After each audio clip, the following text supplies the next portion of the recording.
Good morning. Quick video as always. Idler pulley, tensioner pulley. This is a 3.6 Subaru engine.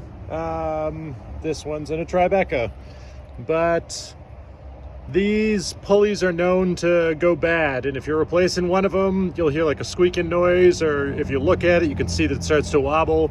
If you're replacing one of them, replace both of them, because they're essentially the same thing and they go bad at about the same time.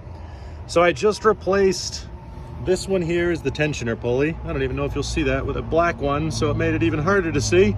This one here, that'll go here, right there.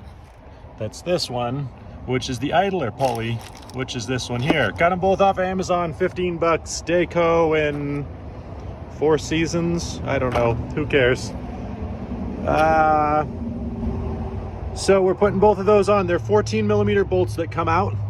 They look like this on both of them. And both of them have a washer on the top. And you'll be able to tell, in case they all fall down through the engine bay, you'll be able to tell which way the washer goes, because the dirty side is on the outside. It's pretty simple, and if not, then the indented side goes in. The indented side goes in facing the pulley. Now the idler has this 14 millimeter bolt. It just comes out. It's in a stupid position. You don't have to take this stuff out. You don't have to take the alternator out.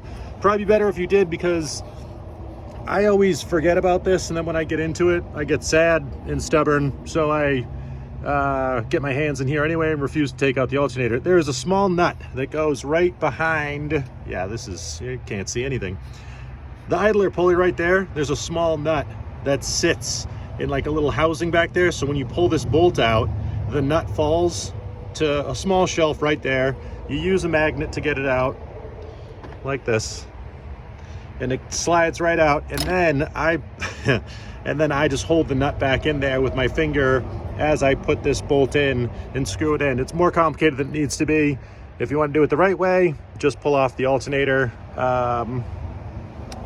and you can do it that way.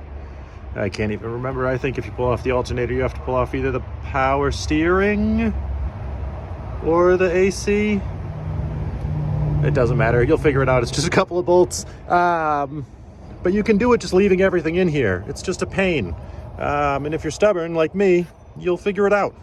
So two 14 millimeter bolts, idler pulleys there. In order to get the belt off, take a picture so you can see which way the belt goes, or you can look it up online afterwards. Idler pulley, just turn it clockwise. It'll loosen everything up. Pull the belt off. Then you turn it counterclockwise to loosen the bolt. 14 millimeter, 14 millimeter. Don't over tighten. The idler pulley will stop on its own, because it'll just, or the tensioner pulley, rather, will just go back to tensioning.